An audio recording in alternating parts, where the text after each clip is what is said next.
If you've been the person everyone calls when they need something, the one who shows up, the one who gives and gives and gives, but you wake up feeling empty, invisible, like no one is really seeing you, this reading is for you. Goddess Demeter came forward today, and she has something important to say about why you keep emptying yourself and what it's going to take to finally stop. Who is Demeter? Before we go into the cards, I want to introduce you to the spirit who showed up for this reading, because understanding who she is will make everything that follows land so much deeper. Demeter is the ancient Greek goddess of grain, harvest, and motherhood. She is the original nurturer, the one who feeds the world. She is abundance. She is warmth. She is the mother who shows up, who provides, who makes sure that everyone has what they need. But here is where her shadow lives.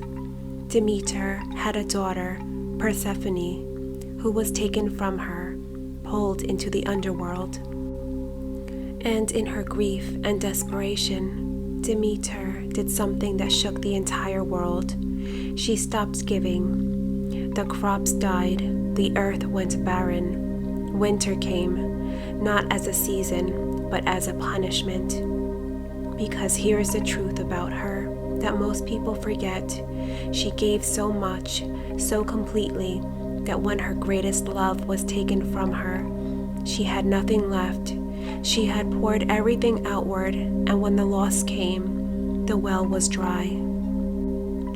She comes to you today because she recognizes that pattern in you. If you want to work with Demeter's energy in your own life, she asks you to nourish yourself as generously as you nourish others. Learn the difference between giving from abundance and giving from fear. Trust that the universe is like a nurturing mother you are allowed to receive. Protect what you love most, including yourself, before depletion forces your hand. She is not here to punish you. She is here because she knows the price of what you've been doing, and she wants to show you another way. Let's go into the cards. I pulled a 5-card spread specifically designed for this energy. The 10 of Cups. Look at this card. On the surface, it is a picture of everything we are taught to want. A happy family, harmony, togetherness, a life that looks whole from the outside, and you have been pouring everything into keeping that picture intact. Maybe it's your family, maybe it's your marriage, maybe it's the idea of what your life is supposed to look like to the world around you. You are the one holding it all together. You are the glue. You are the one making sure no one sees the cracks. But here is what the 10 of Cups is also showing me. This has stopped being love. Somewhere along the way, what started as love became an obligation. It became performance. And the terrifying thing, the shadow hidden in this beautiful card, is that you probably don't even see it that way. You think this is just what family is. You think this is what love looks like. You believe if you stop holding it together, the whole thing collapses. And that belief, that fear, is exactly what Demeter wants to address today. The 8 of Wands. And this one stopped me, because this is fire energy. Fast, relentless, always moving. There is no stillness here. You haven't stopped. Maybe there's been a lot of travel, a lot of change, a lot of things happening all at once, and you're in the middle of it all, managing everything, being needed everywhere, running from one obligation to the next. But here's what I need you to sit with. Part of that movement isn't just keeping up. Part of it is running from yourself. Because if you ever stopped long enough to actually sit with how you feel, The exhaustion, the resentment, the quiet grief of giving so much and receiving so little.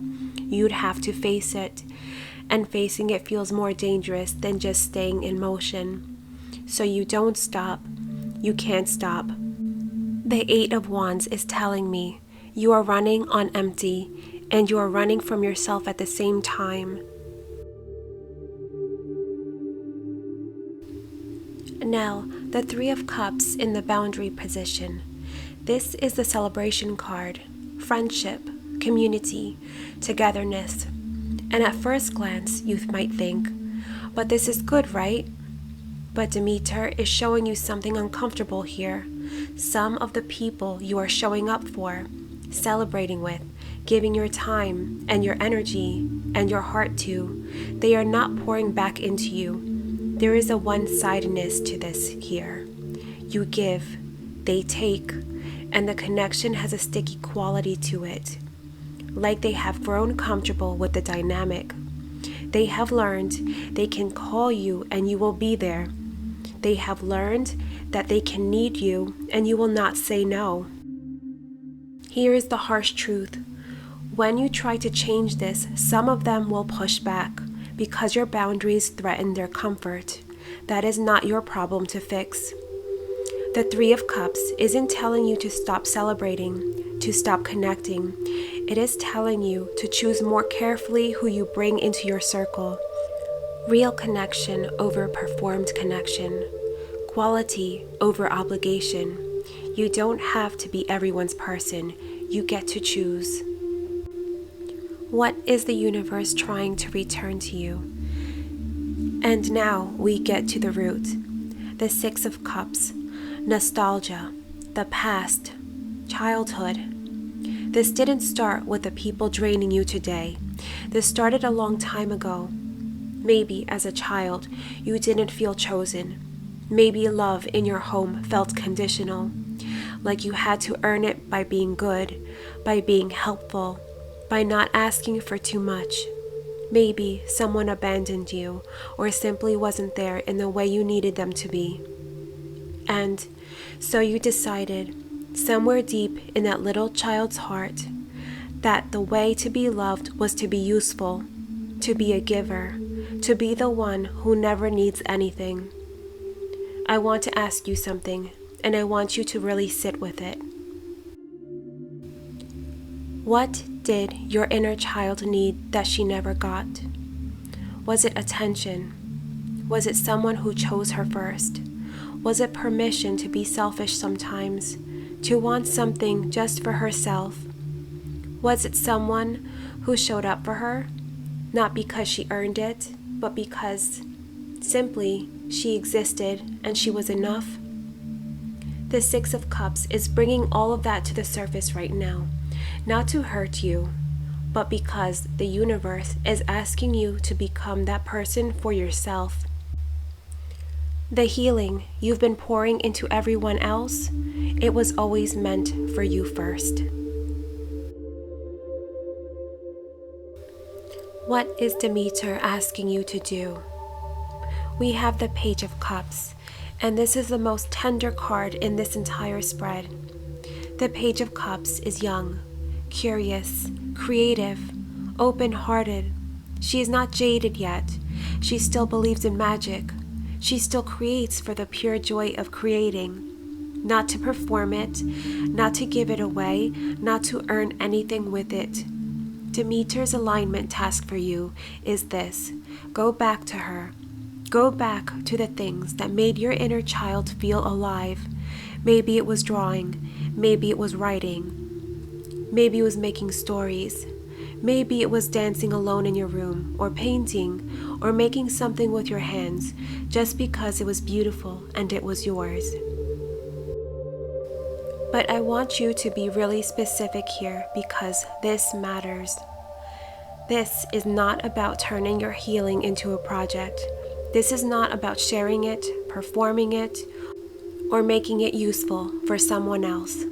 This is about doing something purely for the nourishment of your own soul, just for you, just because it fills you.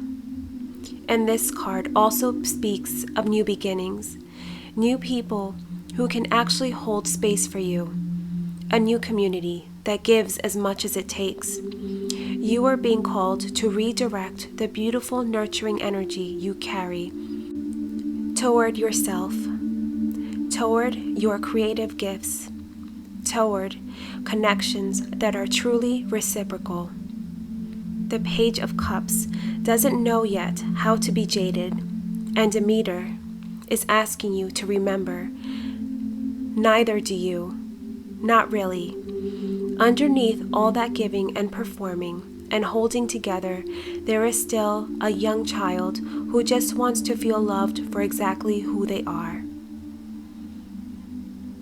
Demeter's final message for you today is this. A harvest is meant to be shared, but only after the fields have been tended. You cannot keep giving from barren soil. Nourish yourself now. Trust that the universe, like a mother, is always there. You are loved. You are cared for. You are allowed to receive. Choose this. Choose yourself. The world will not fall apart. It will bloom. If this reading resonated with you, please let me know in the comments below. And if you felt Demeter's presence today, if something shifted for you, please share this with someone who needs to hear it. Sometimes the most loving thing we can do is pass a message along. Until next time, step into your sacred power. The answers that you seek are already within you.